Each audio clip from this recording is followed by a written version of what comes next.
Alors moi, perso, la brasure à l'étain, c'est bien le truc, j'y suis jamais arrivé, c'est facile, j'y comprends rien. Bah c'est pas grave mon bichon, on va tout expliquer. Mais avant, je bois mon petit café. Ah, c'est chaud. Salut les bichons, c'est Laurent Jacquet pour LJVS, j'espère que ça roule, t'y as le goût, t'y as le feu, etc. Bienvenue dans un nouveau tuto.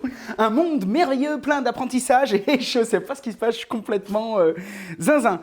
Donc aujourd'hui, je vais te parler de la brasure à l'étain.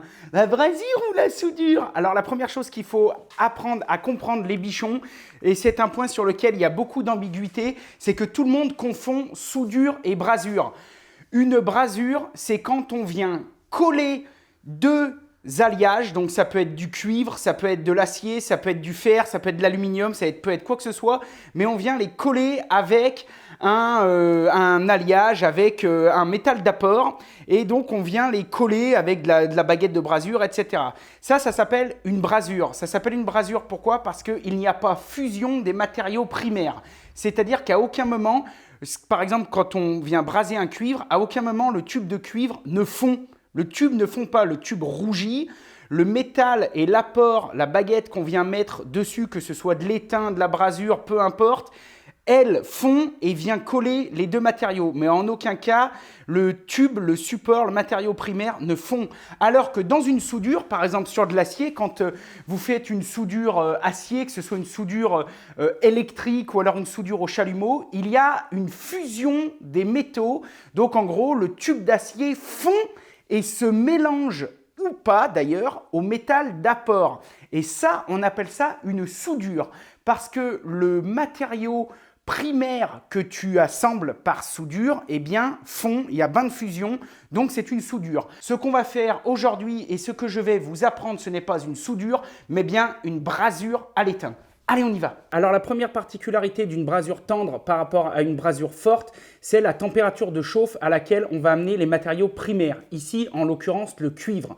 Si on chauffe au-dessus de 450 degrés pour pouvoir amener une baguette de métal d'apport, on sera dans de la brasure forte.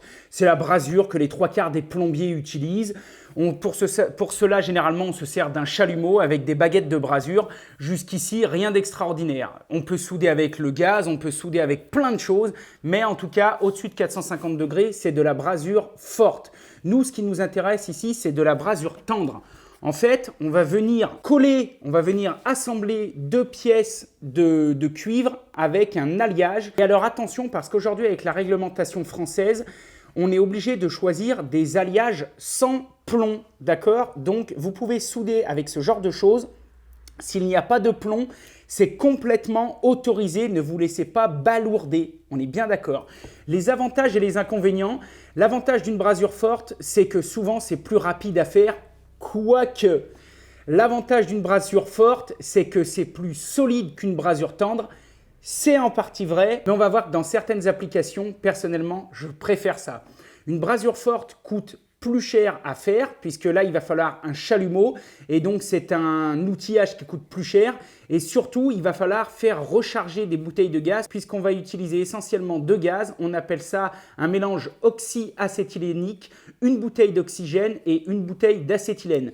Je ne vous en montrerai pas dans ce tuto, d'abord parce que j'ai plus de gaz dans mon chalumeau, et puis je vous en montrerai peut-être plus tard, mais aujourd'hui, je voulais vraiment vous montrer ce type de brasure pour la simple et bonne raison, c'est que ça peut être en gros mis en œuvre par tout le monde. Il ne faut pas que ça vous fasse peur. Par contre, il y a certaines règles à respecter. L'autre avantage d'une brasure tendre, par exemple, c'est que si vous brasez deux tubes de cuivre dehors et que ces tubes prennent le gel et cassent, ça va avoir tendance à décrocher la soudure et donc à s'ouvrir au niveau de la soudure, alors qu'avec une brasure forte, c'est le cuivre qui va s'ouvrir en deux et se fendre.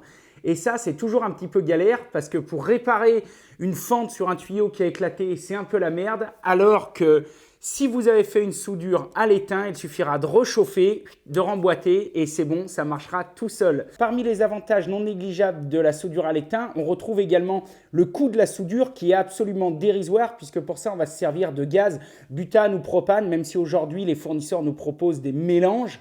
Mais là, on va se servir vraiment de trucs, vous allez voir, tout simples qui coûtent que dalle. Et donc, on va vraiment pouvoir braser avec des coûts de revient super faibles. Et puis, l'autre avantage aussi, c'est qu'on ne va pas recuire le cuivre.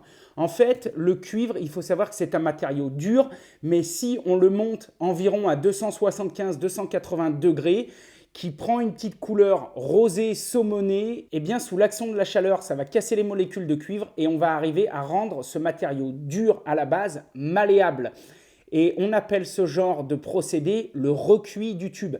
Ça peut être très bien dans certaines conditions. On peut avoir envie et besoin de le recuire pour certaines applications, notamment pour faire une emboîture, on en parlera dans un autre tuto, ou alors pour faire un cintre, on en parlera dans un autre tuto. Mais sur certaines étapes, ça peut être délicat parce que ça peut venir fragiliser un petit peu le tube de cuivre pour la simple et bonne raison, c'est que par exemple ici, si je prends ce tube, eh bien là, je ne peux pas le cintrer, je ne peux rien en faire. Si je tape dessus avec un marteau, il ne va rien se passer. Si, je vais faire une marque, bien sûr. Alors que s'il est recuit, là, je pourrais le prendre, crac, le tourner, quasiment faire un nœud avec. Ça ferait de la merde, mais en tout cas, il serait plus fragile. Et l'avantage de ce genre de soudure, c'est qu'on va être sur des points de fusion aux alentours, en fonction des marques, entre 175 et 225 degrés. Et donc, normalement, si on ne fait pas le bourrin, on n'atteindra pas le point de fusion du recuit du tube.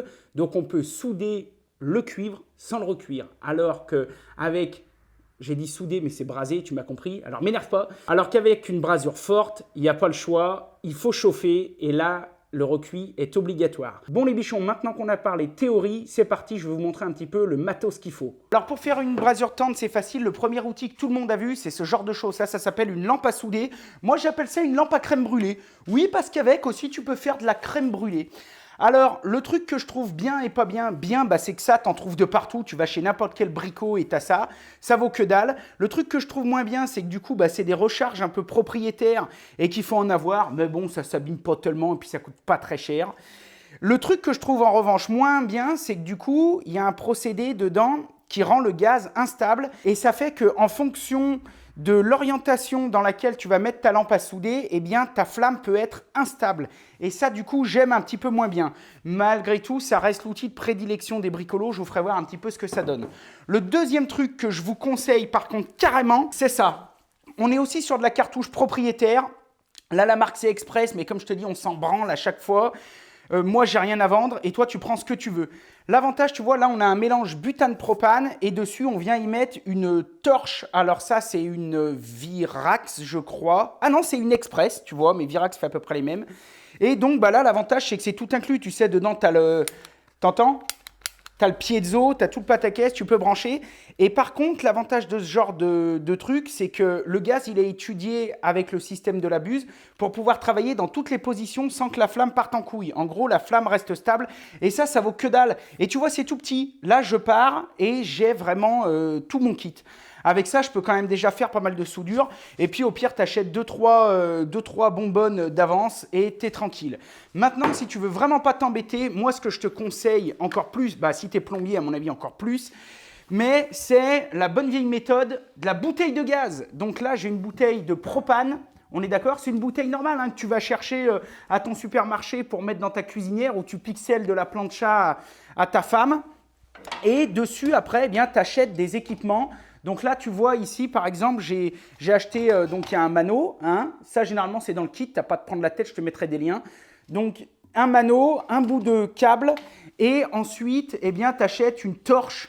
Donc, alors, tu vois, là, c'est une... Mais la bouteille doit être fermée. Donc, tu vois, là, c'est déjà une torche un peu plus grosse. On est sur un diamètre de, on va dire, je dirais, de 16 mm à peu près. Une torche un petit peu plus grosse. L'avantage de cette torche, je vais te le montrer tout de suite par rapport à d'autres torches qu'on peut appeler turbo. L'avantage de cette torche, tu vois, c'est qu'il en existe différentes sortes. Donc, tu vois, ça veut dire que je peux dévisser ici, remplacer cette torche par celle-ci. Et ce genre de torche, après, c'est super efficace parce qu'en gros, le brûleur, tu vois, il est à 180 degrés. Et donc, il va chauffer mon tube 2 fois plus vite.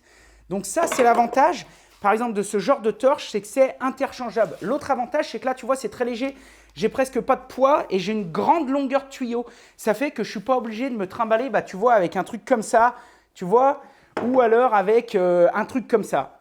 Tout est bien, mais après, il faut choisir, vous, ce qui vous convient le mieux. Et enfin, pour finir, j'ai ce qu'on appelle les torches turbo. Donc là, celle que j'ai, je crois que c'est une Rems. Ouais, voilà, c'est une Rems. Donc, même système, tu vois, c'est vendu avec un mano. Et là, au bout, bah, tu as une torche, donc elle est plus fine. On dirait, tu vois, comme un petit tube, un petit stylo. Et ça fait vraiment comme un pistolet. Donc, il y a toujours un piezo. Mais là, ça te fait vraiment une flamme moins grossière que l'autre. On va dire plus fine, plus élancée et qui va avoir tendance à amener une chaleur un peu plus localisée. Ce qui peut être bien parce que je t'avouerai que ce genre de choses, pour recuire, c'est super bien.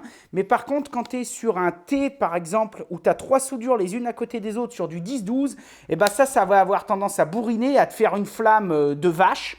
Et donc, ça peut des fois t'emmerder et être un petit peu moins précis. Donc là, ce qu'on va faire, c'est que je vais prendre un T. On va couper 2-3 bouts dans cette barre. Tu vois, ça, c'est une chute. Là, je suis en 18 cuivre. Ça marche avec tous les trucs. Là, j'ai pris une chute que j'avais.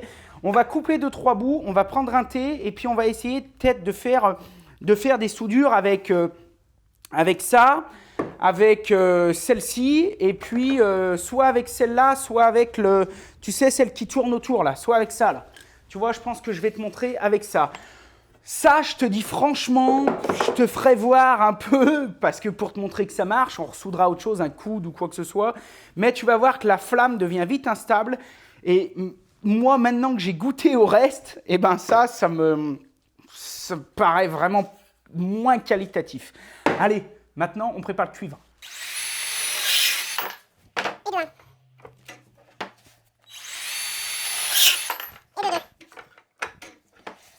Celui-là, on va peut-être pas le couper parce que comme ça va nous permettre d'être un petit peu plus long, ça va être pas mal. Ok. Première chose indispensable pour faire de la brasure tendre à l'étain, c'est vraiment le nettoyage du tube. C'est facile, si ton tuyau est mal nettoyé, ta soudure, elle est morte. Donc là, c'est clair, autant avec la brasure forte, avec le gros chalumeau, tu n'as pas besoin de t'emmerder, au pire tu mets un peu de décapant et tu n'es jamais emmerdé. Autant là, je te dis franchement, faut que ça brille sa race, faut que ce soit nickel. Donc pour ça, tu peux utiliser soit de la toile émery standard, tu vois là j'ai du 180, soit sinon moi j'utilise carrément de la paille de fer. Si tu n'en as pas sous la main, dès que ta femme a le dos tourné, tu vas lui piquer le dos de l'éponge. Bon, après, tu as intérêt de la planquer et puis de dire que c'est le chien qui est parti avec. Parce que sinon, tu vas te faire défoncer. Mais ça, c'est très important. Ici, j'ai un T en cuivre et c'est exactement pareil. Autant sur de la brasure forte, on ne serait pas obligé de faire ce que je fais. Ce serait conseillé, mais pas obligatoire. Autant sur de la brasure tendre, vraiment, les amis, si je ne le fais pas, ça ne marchera pas. Donc ça, c'est vraiment très important. Je vais te rapprocher pour que tu vois bien et que tu n'en loupes pas une miette. Donc, j'ai nettoyé parfaitement de chez parfaitement l'intérieur. J'ai nettoyé parfaitement de chez parfaitement le tube. Ensuite, on va prendre du décapant. Donc, c'est pareil, je te foutrai 2-3 liens dans la description. Tu ne te prends pas la tête. Donc là, moi, j'utilise pareil du Jeb. C'est de Lampton, hein, c'est connu. Et ensuite, bah, tu vois, ça, c'est une marque, je ne sais plus ce que c'était. Tiens, j'avais peut-être pris ça chez Wurt, mais là, il y en a de partout. Donc là, c'est pareil, il n'y a aucun problème. Prends quand même quelque chose de bonne qualité si tu ne veux pas être emmerdé. Donc là, la première chose qu'il va falloir faire, tu prends un petit peu de pâte à la main, tu vois, de pâte décapante. C'est vraiment obligatoire. 90% des gens qui loupent leur soudure éteint, c'est qu'en fait, ils négligent cette étape. Et en fait, ils n'arrivent pas à comprendre que l'étain, c'est une matière à appliquer que si c'est pas nickel de chez nickel, ça ne va jamais fonctionner. Par contre, si c'est nickel, vous allez voir. Donc là, tu vois, j'en mets aussi à l'intérieur. Si ton tuyau, il est trop petit et que tu ne peux pas passer le doigt dedans, tu mets un petit peu de truc au bout d'un truc d'étain et tu vois, tu viens faire comme ça. Et t'en mets bien de partout. Donc tu vois là à l'intérieur c'est blindé et dehors c'est blindé. Ensuite tu t'essuies sur ton pantalon ou sur un torchon, c'est encore mieux. Et tu vois on va venir emboîter tout simplement papa dans maman. Ok ? Il n'y a pas besoin de le faire tourner, rien. Une fois que tu es sûr qu'il est en position et qu'il n'y a pas d'embrouille, ce que tu vas faire, c'est que tu vas prendre, on va déjà commencer avec celle-ci. Donc, tu vas ouvrir ta torche et hop. Donc, alors là, maintenant, on va chauffer, tu vas voir, un petit peu tout le tour. Mais on ne va pas trop chauffer. Rappelle-toi des températures. Ce genre d'étain, ça va fondre aux alentours de entre 180 et 220, 230 degrés. Donc là, on va y être très vite. Hein. On va y être très vite. Donc tu vois, tu tournes un petit peu autour si tu veux. On va venir chauffer. Et après, de temps en temps, on va venir... Hop, là, tu vois, c'est bon. Là, j'ai assez chauffé. Et là, hop, tu vois, je viens simplement... Et hop, là, ma soudure, elle est finie. Là, ma soudure, elle est finie. Le truc, il va venir par capillarité. Après, on peut même prendre autre chose que je ne t'ai pas montré. C'est ça. Tu vois, c'est un petit truc avec de la cire dedans. Un petit chiffon avec de la cire dedans. Et ça va permettre de venir lisser l'excédent de la soudure. Voilà, tu vois, de l'étaler, de l'étamer un petit peu.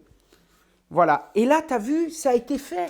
En 2 secondes, si toi, tu t'as jamais fait de soudure de ta vie, tu reproduis ce que je viens de te dire, et là, c'est bon, ça marche.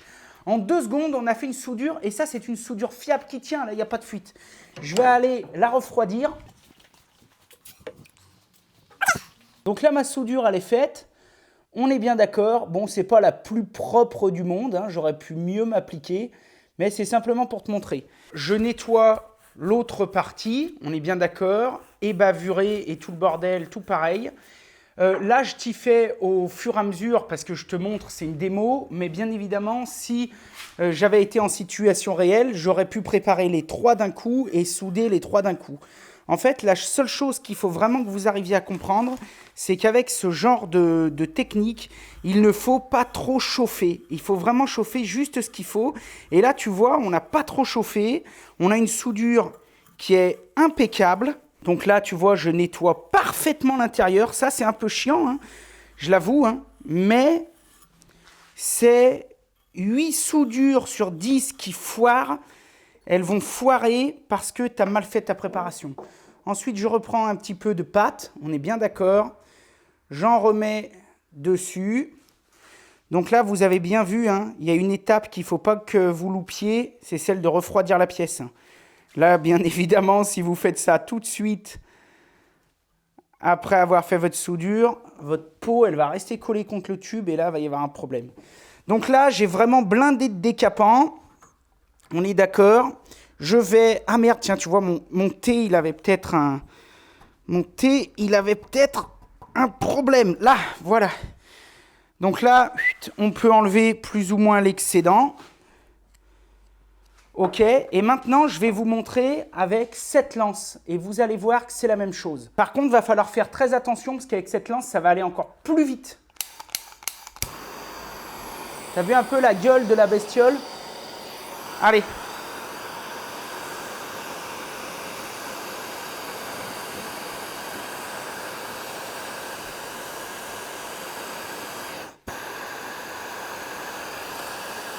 On y est presque. Tu vois, il faut faire des petits essais de temps en temps.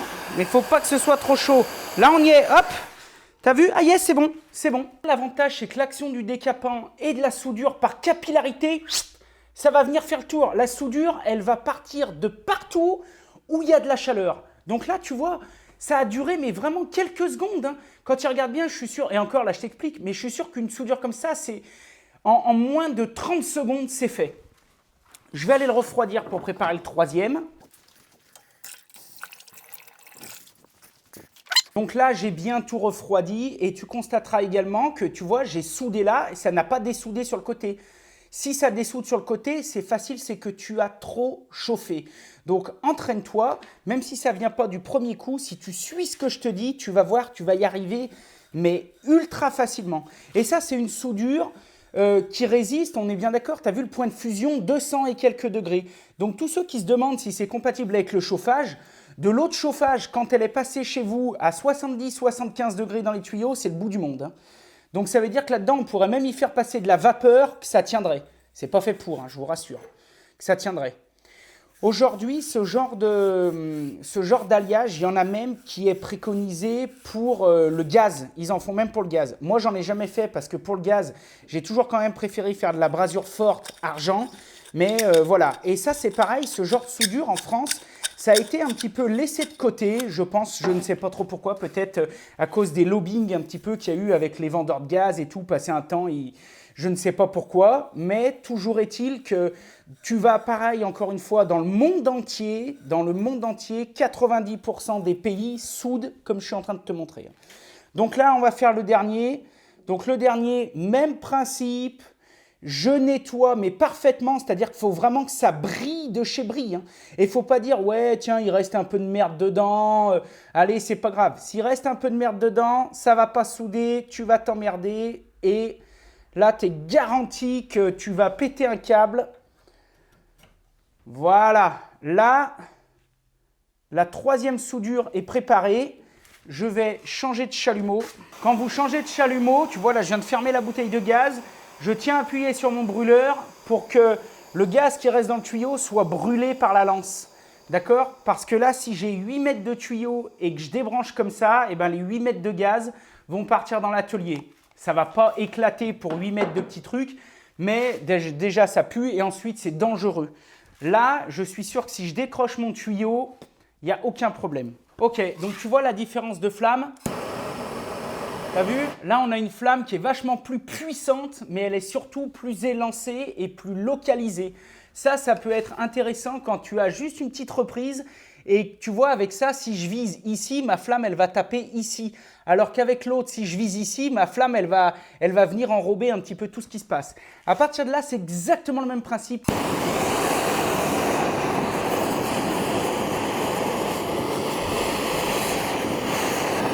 Voilà, hop.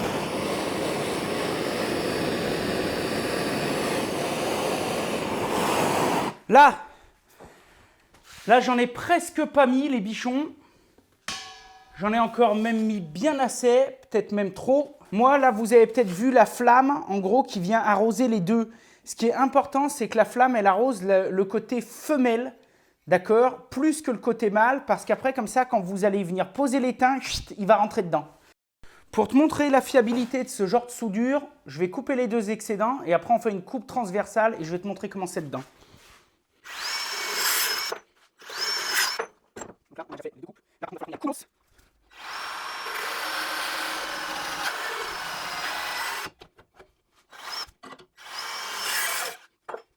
Et voilà. Donc là, tu pourras constater, mon bichon, que en vue de coupe, tu vois, je l'ai coupé en deux.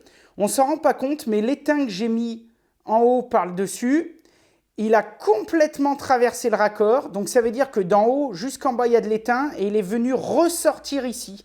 Et tu vois ça sur les trois soudures. Ça veut dire que là, mes soudures sont archi nickel parce que l'étain par capillarité a complètement traversé le tube et ensuite est venu ressortir ici. Ok, t'as pigé? Et si tu regardes de l'autre côté, eh ben, c'est la même chose.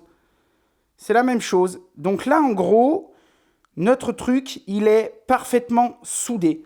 Bien sûr, les bichons, si vous connaissez ma chaîne, vous savez que derrière, le meilleur conseil que je vous donnerais, c'est de faire briller votre travail. Pour la simple et bonne raison, c'est que bon, là, même si c'est cool, et même si, en plus, c'est plus facile à nettoyer qu'une brasure, n'empêche qu'il faut quand même y nettoyer parce que quand j'arrive chez des gens et que je vois des plombiers ou des particuliers qui font des soudures et qui laissent le noir, le machin dégueulasse, ça me fout en rogne parce que prendre 5 minutes avec ce genre de choses pour nettoyer, ça fera vraiment toute la différence. Ce que je vous propose, c'est que dans tout mon bazar, là, je vais regarder si des fois, j'ai pas un coude ou même, tiens, une pièce en laiton, tu vois, pour te montrer, parce que ce sera la même chose. Il faudra peut-être même juste chauffer un petit peu plus. Je sais pas, tiens, ça n'en est pas un, ça? Si, ça c'est peut-être du 16. Ouais, ça, c'est du 16. Donc, il faut que j'arrive à te trouver... ça doit être du 18. Ouais, ça, je peux bien y passer. Donc là, ce qu'on va faire, c'est que maintenant, je vais te montrer... On va recouper. Je vais te montrer une soudure, la même chose, mais avec celle-ci, là. La mère des familles. Allez, je te prépare et je te reprends. Tiens, au fait, le truc que je t'ai pas montré, mais tu vois par rapport à ce que je te disais, là on a la moitié d'un T, donc tu vois c'est censé être super fragile. On a fait 3 soudures, je te rappelle 3 soudures. Et bien regarde.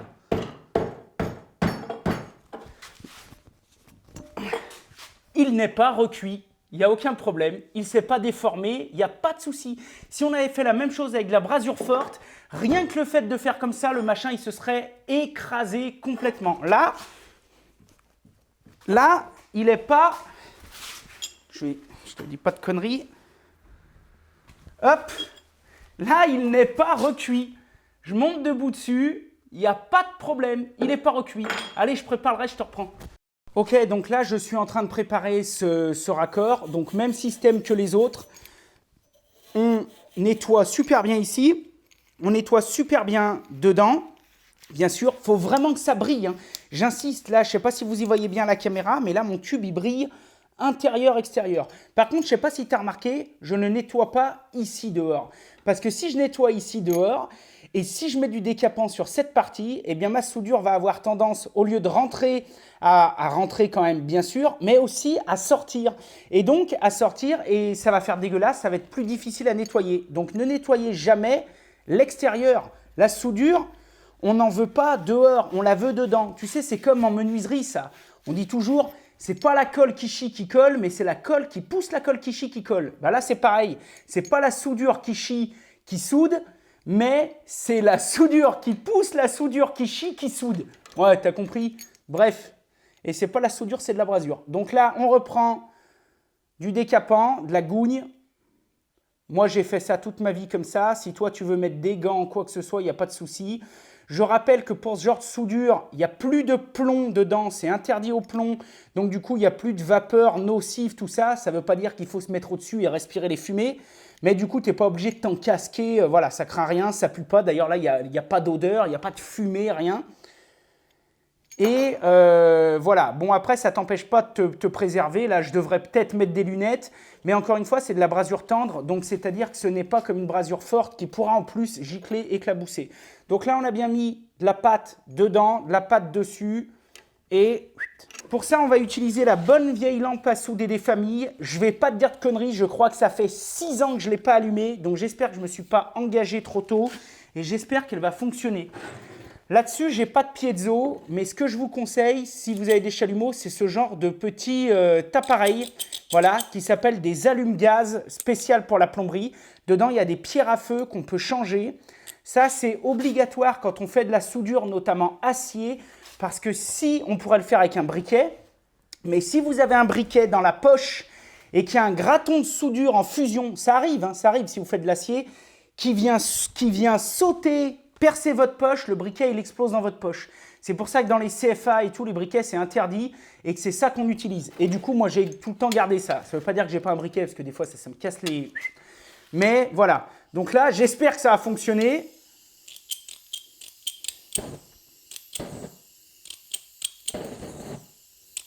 Tu vois déjà la stabilité de la flamme. Tu as vu, c'est déjà pas la même. Ok, donc là, ça fonctionne. Donc là, je mets un peu les watts. Et là, regarde ce que je te disais. Tu vois là la stabilité de la flamme? Regarde. Hop. Et tu vois, il faut attendre un bon moment. En gros, tu vois, c'est ce que je t'expliquais. Tu vois? C'est ça que j'aime pas avec ça. Ça, j'y déteste. Parce que ce genre de choses, tu vois, en gros, le butane propane liquide qui est à l'intérieur, il va venir repartir dans la lance et donc ce qui sort, ce n'est plus du gaz mais du liquide. Et ça, c'est très dangereux et c'est très instable. Et ça, c'est quelque chose que je déteste utiliser parce que dans une soudure, c'est jamais, tu sais, comme à la télé, des fois, tu as besoin de mettre le chalumeau dessous, dessus, et avec ça, tu ne peux pas. Malgré tout, si tu as quelques soudures à faire, ça fait quand même la blague.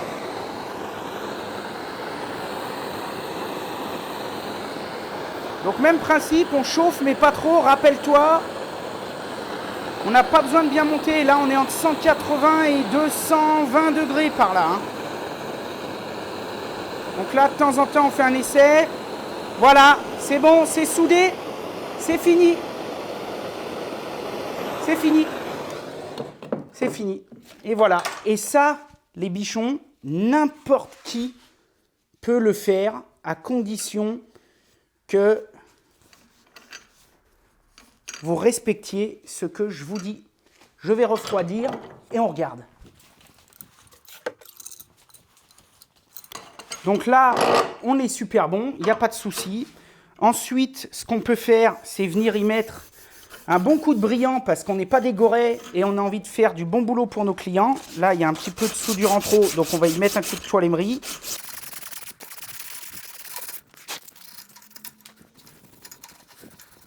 Et voilà les bichons, la soudure éteint comme un pro et regarde-moi ça comme c'est propre. Tu vois, là, il n'y a aucun problème. Là, c'est nickel. C'est encore plus propre qu'une brasure, fait en 2 minutes, d'une résistance extrême.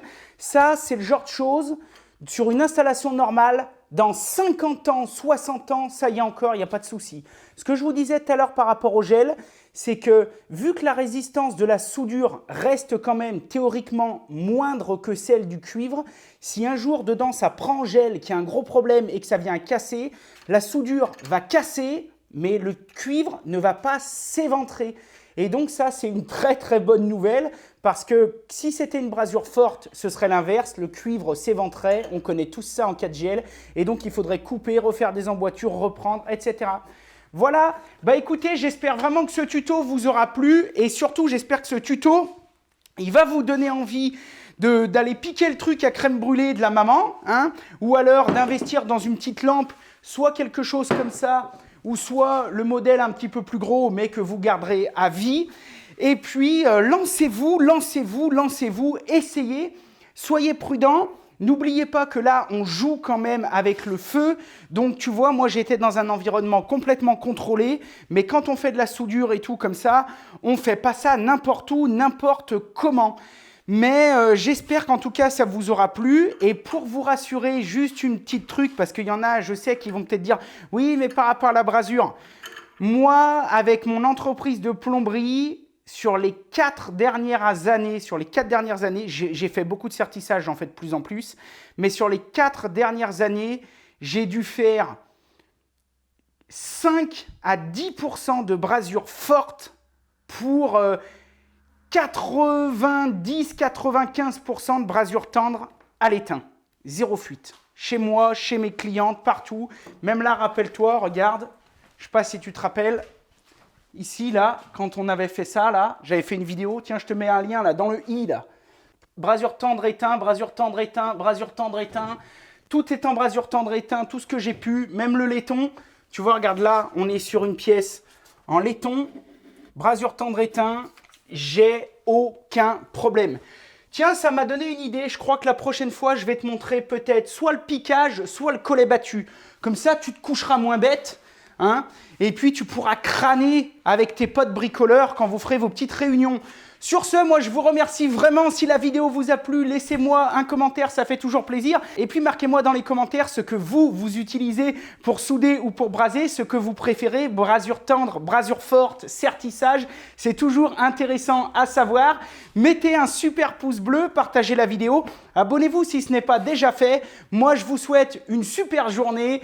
Comme d'habitude, soyez créatifs, faites de votre mieux et si possible, du bon boulot. Allez, à bientôt les bichons. Yeah!